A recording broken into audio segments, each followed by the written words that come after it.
हिंदुस्तान जिंदाबाद, सुमा यूनियन जिंदाबाद, रिक्कू खान जिंदाबाद।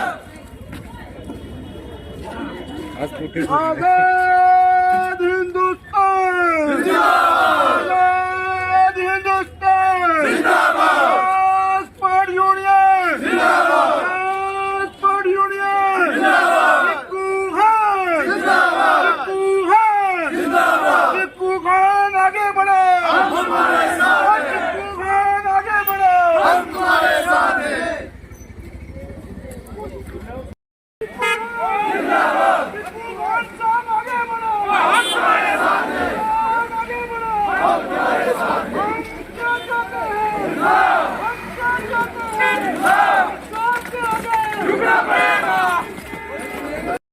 पूरे ट्रांसपोर्टर जो हैं, ड्राइवर साहिबान जो हैं, वो हमारे हम एसडीएम साहब को मिले। उसमें हमारा कफील खान साहब जो हमारे सुमा यूनियन के प्रेसिडेंट हैं, मुन्ना जट साहब, शहजाद जट साहब और आरिफ खान साहब और जाकर मीर और हैप्पी शाह साहब, हमारे यूथ के एक आइकन हैं मेंढर के।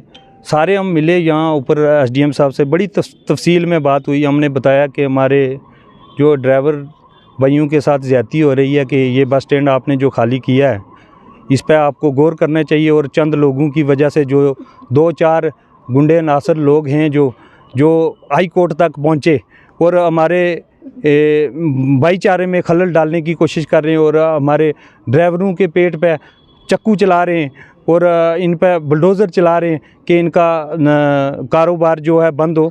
वो हम कभी नहीं बंद होने देंगे। और एसडीएम साहब ने और एसडीपीओ साहब वहाँ मौजूद थे, उन्होंने हमें विश्वास दिया कि हम परसों हम मीटिंग करेंगे और आयड अथॉरिटी से, डीसी साहब से भी बात करेंगे और इंशाल्लाह फ़ैसला ड्राइवरों के हक़ में होगा। और जो लोग हमारे परेशान हैं मेंढर के, बड़े जो लोग हैं जिसके पास कोई गाड़ी स्कॉर्पियो है, किसी के पास I-10 है, वो तो खुश हैं। और कई लोग ये बोलते हैं है जी मेंढर बस स्टैंड पर लो फेरी छोड़ी असा। मैं गल भी आखी एसडीएम साहब ही कि अगर लो फेरनी है जिन्हें लोगों इंक्रोच की नहीं जगह तो तुस वो इंक्रोचमेंट हटाई जाए तो असनिया गड्डियाँ लाने की जगह है। और फिर ये कहा, हमने ये भी कहा एसडीएम साहब को और मेरी आरटीओ साहब से भी बात हुई कि डिस्ट्रिक्ट जो परमिट हैं इनके, आप परमिट कैंसिल करें, हमें परमिट दे दें, जम्मू ऑल इंडिया के आप दे दें, ऑल जम्मू कश्मीर का परमिट दे दें, तो ये बाहर चलाएंगे गाड़ियाँ। और ये 700 गाड़ी 700 की 700 एकदम बंद हो जाएगी। मेंढर में कोई गाड़ी नहीं चलेगी जब तक इनके हक़ में फ़ैसला नहीं होगा। और हमने ये कह दिया अगर परसों हमारे हक़ में फ़ैसला नहीं हुआ फिर हम बाद में, और इंशाल्लाह उम्मीद है कि एडमिनिस्ट्रेशन हमारे हक़ में फ़ैसला करेगी और तमाम बातों को मद्देनज़र रखते हुए वो हमारे हक़ में फ़ैसला करेगी, हमें पूरी उम्मीद है। और परसों तक हमने भी ये अपने भाइयों को ये कहा कि 2 दिन गाड़ियाँ ना भी चलाएं तो कोई बात नहीं है, क्योंकि खुशी गमी इंसान के साथ लगी रहती है। अगर घर में खुशी होगी तो तब भी तो गाड़ी खड़ी करता है ना बंदा। इस वजह से उम्मीद है कि परसों तक हमारे हक़ में फ़ैसला होगा और इंशाल्लाह एडमिनिस्ट्रेशन अच्छी है और समझने वाली है। और डीसी साहब से भी हमारी बात हुई, बहुत शुक्रिया, मेहरबानी। आपने अस्पताल और बस अड्डे के इंक्रोचमेंट को लेकर भी बात की, उसके लिए क्या?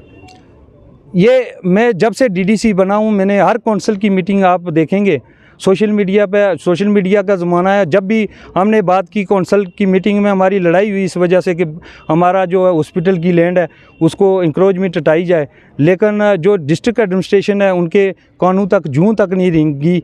और बस स्टैंड की भी हमने बात की और मैंने आज ये एसडीएम साहब को भी बोला अगर हटाना है तो इन चीज़ों पर काम करें जो एडमिनिस्ट्रेशन है। आज यहाँ पे पुलिस इतनी लगी है, जो जहाँ ताकत आप लगा रहे हो यहाँ ड्राइवरों को रोकने के लिए आप इतनी ताकत लगा रहे हो, इतनी पुलिस लगाई हुई है, दूसरी तरफ लगाएं आप पुलिस जहाँ लगानी है कि नशा को मुफ्त कैसे करना है, ड्रगिस्ट इतने हैं उनको रोका जाए, जो बाहर से लोग आके हमारे मामले में खलल डाल रहे हैं उनको रोका जाए।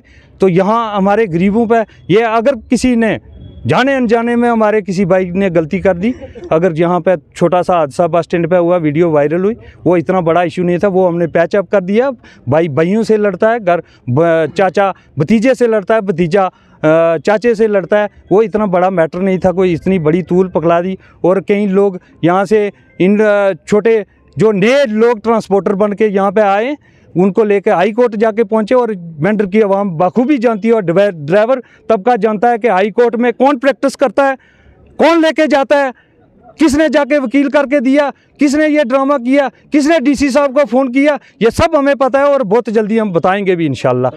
13 कनाल हमारा जो है हॉस्पिटल की लैंड है कि 17 कनाल है, बस स्टैंड भी 13-14 कनाल है, इतने एग्जैक्ट मुझे नहीं पता ये, क्योंकि मेरे पास पूरा रिकॉर्ड मौजूद है, इतना है नहीं है अवेलेबल। और क्लॉक टावर जो हमने बनाया, ये भी एक हमारा मकसद था कि एक मेंढर की ब्यूटिफिकेशन का भी था और लैंडमार्क का भी था। दूसरा मेरा ये मकसद था कि ये जो सब सेंटर में बनेगा और दाएं बाएं जिन लोगों ने इंक्रोच किए वो तो खाली होंगे इंशाल्लाह और करा के रहेंगे। और उसमें उन्होंने बड़ी खलल डाली क्लॉक टावर रोकने की वजह, वो चाहे नेशनल कॉन्फ्रेंस का हो, चाहे वो कांग्रेस का हो, जिसने ये इंक्रोच की है जगह, उनको खाली करनी पड़ेगी और बहुत जल्दी।